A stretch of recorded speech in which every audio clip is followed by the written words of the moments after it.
Nabi selalu ingatkan kepada kita semua tentang adanya seorang yang mana ketika dia menjaga 5 perkara sebelum datangnya 5 perkara. Nabi mengatakan, jagalah yang pertama kali syababaka qabla haramik. Nabi mengatakan, jagalah, kata Nabi, masa mudamu sebelum datang masa tuamu. Karena dalam keadaan masa muda kita diberikan oleh Allah kemampuan untuk bisa memperbanyak ibadah di sisi Allah Subhanahu wa taala. Berbeda kondisi kita ketika dalam keadaan tuanya kita. Dikatakan, idza ta'awwad 'alal ma'siyah la yuqaddir 'ala imtina' minha fi halati haramik fayanbali syabi' an yata'awwad fi halati syababi a'mal khair litasahhil 'alaihi fi halatil haramik. Orang yang ketika dia masa mudanya sudah terbiasa di dalam sebuah maksiat, maka takutnya nanti ketika masuk ke dalam keadaan masa tuanya sulit untuk mencegah daripada maksiat tersebut. Kalau dia dalam keadaan masa mudanya sudah terbiasa melakukan yang namanya maksiat, maka takut nanti dia akan sulit untuk mencegahnya ketika masuk daripada masa tuanya. Maka ada salah satu syair Arab yang diambil daripada perkataan Al-Habib Abdullah bin Husain bin Tahir. Beliau mengatakan, ahabbu rabbi ta'atu syubani ya fawzahum bil jannati ridwani faman yakul inni saghirun asbirun thumma ati Allah inna akbaru fa inna dhaka gharrahu iblisu wa qalbuhu mughallaqun matmusu. Al-Habib Abdullah bin Husain bin Tahir beliau mengatakan, Allah Subhanahu wa taala mencintai bagi anak-anak muda yang senantiasa dia gunakan masa mudanya taat kepada Allah Subhanahu wa taala. Allah Subhanahu wa taala akan memberikan surga ridwan bagi anak-anak muda yang senantiasa taat kepada Allah Subhanahu wa taala. Jikalau ada anak muda mengatakan bahwa sungguhnya aku ini masih muda, perlu senang-senang, nanti tunggu tua saja baru ingin ibadah. Kan banyak perkataan ini Pak yang sering kita dapatkan, nanti aja ke masjidnya, nunggu tua aja, muda nanti dulu, jalan-jalan dulu ke mall aja, bukan ke masjid. Ini kan sering kalau kita dengar, ini masih muda, puas-puaskan dulu masa muda, nanti kalau sudah tua baru nanti duduk di masjid, banyak bertasbih, banyak kita baca Quran, banyak sholat. Nah ini kata Al-Habib Abdullah bin Husain bin Tahir, bahwa sungguhnya perkataan yang diucapkan oleh anak muda tersebut, jika dia menganggap bahwa sungguhnya ibadah ini nunggu tua saja, masa muda harus dihabiskan dengan berfoya-foya ataupun bersenang-senang, maka telah masuk daripada perkataan syaitan di dalam dirinya, dan ini akan menggelapkan daripada hatinya dan mengunci hatinya sehingga dia nanti dalam keadaan lalai di sisi Allah Subhanahu wa taala. Benar tadi apa yang dikatakan, ketika orang yang mana di saat masa mudanya dia terbiasa dengan suatu maksiat, takutnya nanti ketika masa tuanya dia sulit untuk mencegah daripada maksiat tersebut. Lalu kemudian yang kedua dikatakan, wasihataka qabla saqamik, masa sehatnya kita. Maka Nabi mengatakan, ni'matani maghbun 'anil nas, dua kenikmatan yang banyak orang-orang lupa daripada nikmat tersebut. Yang pertama di antaranya nikmat sehat. Ketika masa sehatnya kita, maka di sini gunakan sehatnya kita untuk senantiasa memperhatikan daripada kewajiban yang Allah Subhanahu wa taala wajibkan untuk kita semua.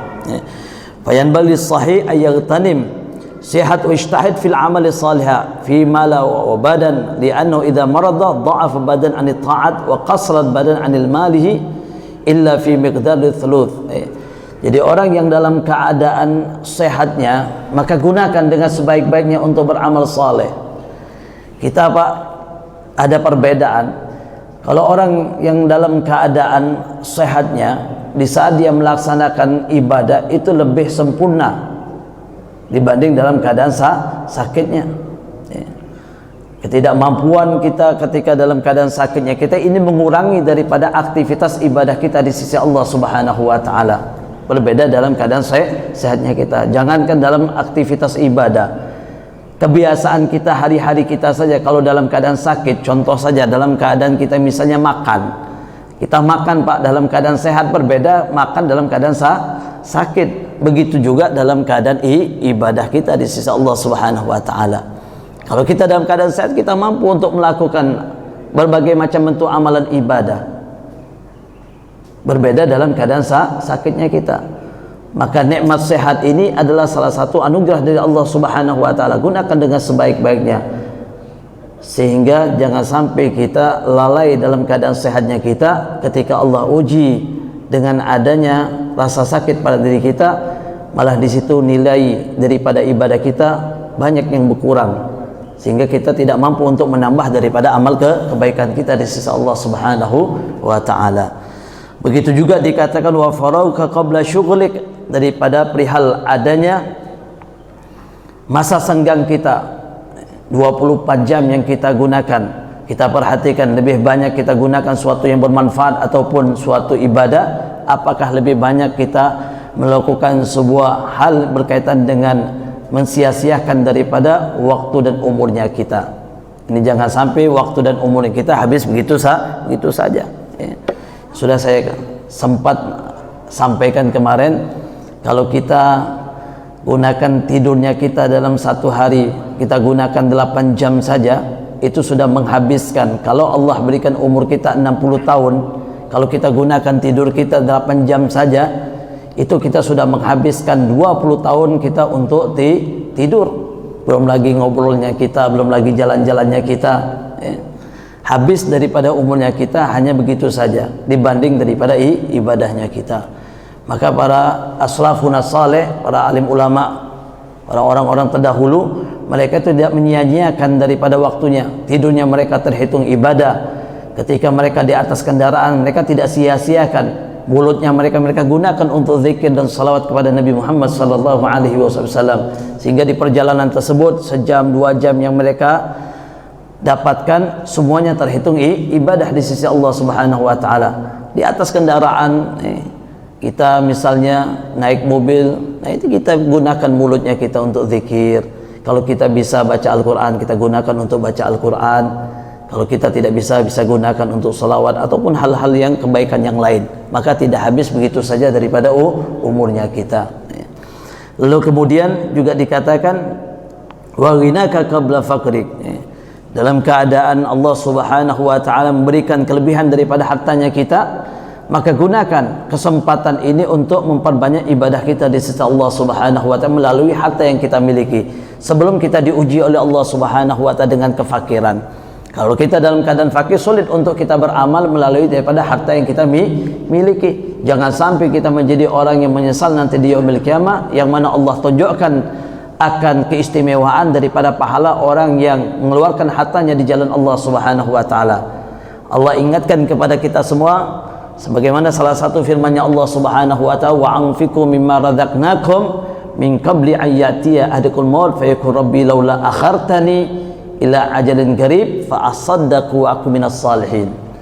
Nah, ini tanda-tanda orang yang menyesal nanti di yaumil qiyamah. Allah tunjukkan melalui daripada firman-Nya, wa anfiqu mimma razaqnakum, berinfaklah kalian dengan rezeki yang aku telah berikan kepada kalian, min qabli ayyatiya ahadakumul maut, sebelum datang kematian pada diri kalian. Ketika datang kematian pada diri kalian, nanti di yaumil qiyamah mereka akan mengatakan di hadapan Allah, laula akhartani ila ajalin qarib. Ya Allah, jikalau engkau ketika itu akhirkan di dalam kehidupanku di dunia, walaupun hanya sebentar. Ini penyesalan seseorang Pak di hadapan Allah Subhanahu wa taala. Laula akhartani ila ajalin qarib fa asaddaqu wa aku minas salihin. Aku akan infakkan semua daripada harta yang aku miliki dan aku bisa menjadi orang-orang yang soleh di matamu. Ini kan sudah Allah tunjukkan hadiah-hadiah bagi orang-orang yang berinfak di jalan Allah Subhanahu wa taala.